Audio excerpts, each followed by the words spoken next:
So Uddhav Thackeray is saying that the survey on BBC's office is unconstitutional. If voice will be raised, they will sack you.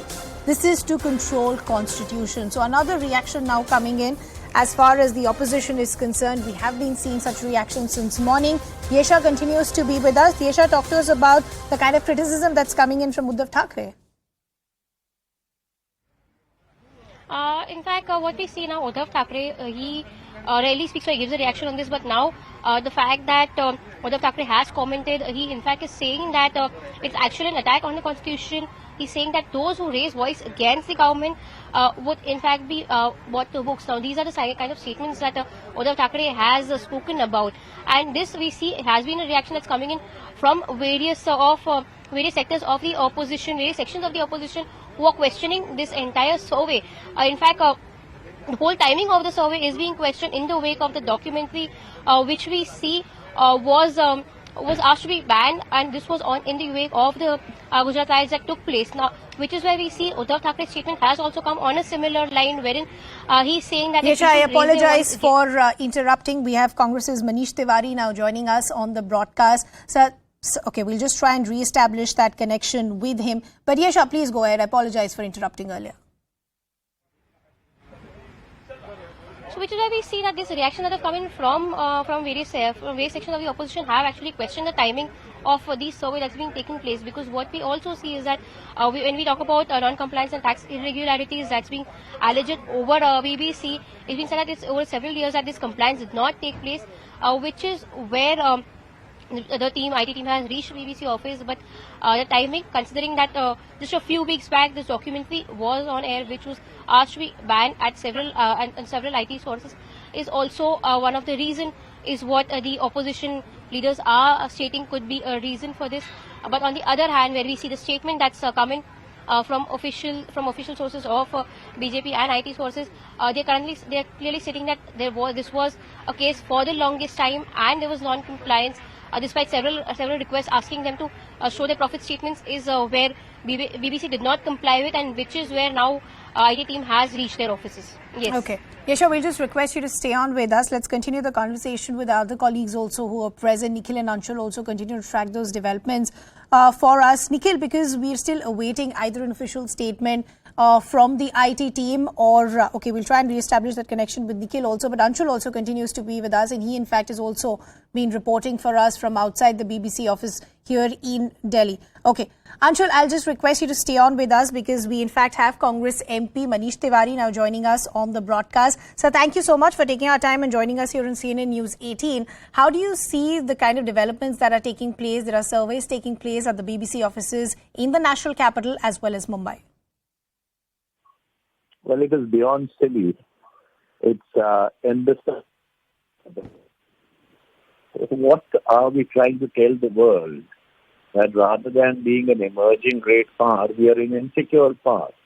At a point in time when we are poised to play host to G20, what is the message that you are sending across the world by raiding the British Broadcasting Corporation, which is a public broadcaster, funded out of the taxpayers' money of British citizens, that just because they ran a two-part documentary, we are retaliating, or the Indian state is retaliating by unleashing vendetta on them. This is not going to hurt the BBC. This is in fact going to burnish their credentials as a fearless, outspoken voice which holds power to account. It only diminishes the people who have actually authorized such an action. In fact, the bright spark who's dreamt it up is actually Prime Minister Narendra Modi's worst enemy. The Prime Minister should sack him forthwith, for doing something as idiotic, for the lack of a better word, as this. But sir, the counter that's coming in from the BJP, and we heard a press conference that came in from Gaurav Bhatia also, they're saying we still don't even know what the real intent of the IT teams being present. We don't know what they're doing. This is a survey, that's all that we know. Why is it happening? We don't know. So why is the opposition jumping to conclusion? It doesn't need rocket science to figure it out. Rather than being sanctimonious and holier than thou, the whole world knows as to why this particular survey is being done. And honestly, this is only going to burnish the credentials of the BBC.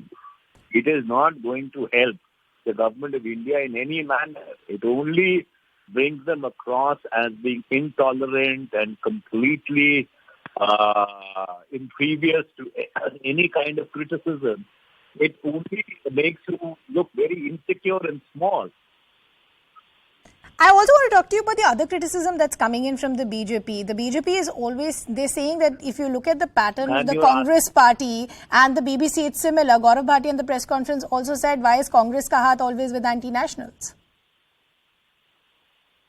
Well, first of all, I don't think you should really be behaving like the spokesperson of Gaurav Bhatia, right? So therefore, you ask your own questions.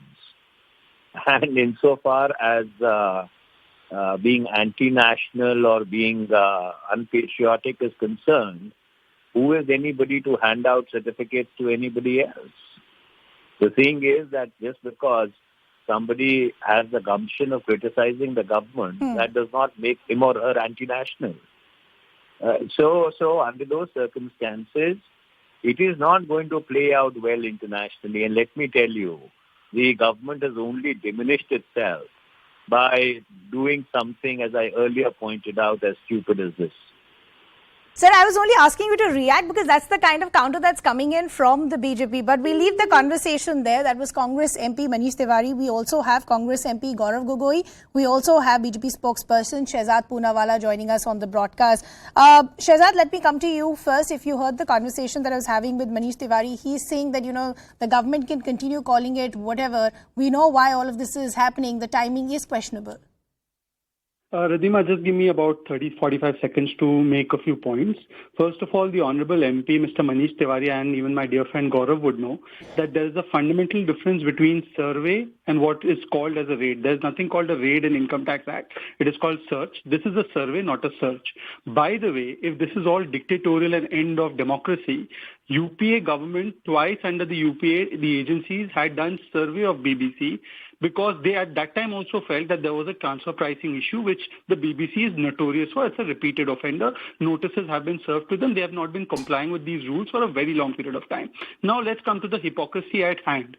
Mrs. Indira Gandhi, our Prime Minister, banned BBC for 2 years in 1970-71. The Congress's MPs, 41 MPs, demanded removal of BBC from India in the year 1975. In fact, 41 MPs gave a note signing it. The Congress, which imposed emergency, banned Kishore Kumar, banned BBC, banned films, is today lecturing others on a survey which was done even during the UPA tenure. And if there is anything wrong in the survey, let's assume that something is wrong, it is being done due to some timing, due to some other arbitrary or extracurricular issues, the courts are always available. BBC, the same BBC, during the UPA, when it was surveyed, not searched or invaded, went to the courts and got relief. They can continue to do that even today. But why would you allow propaganda of what I call the Bhedkana Chillana Brigade to be legitimized only because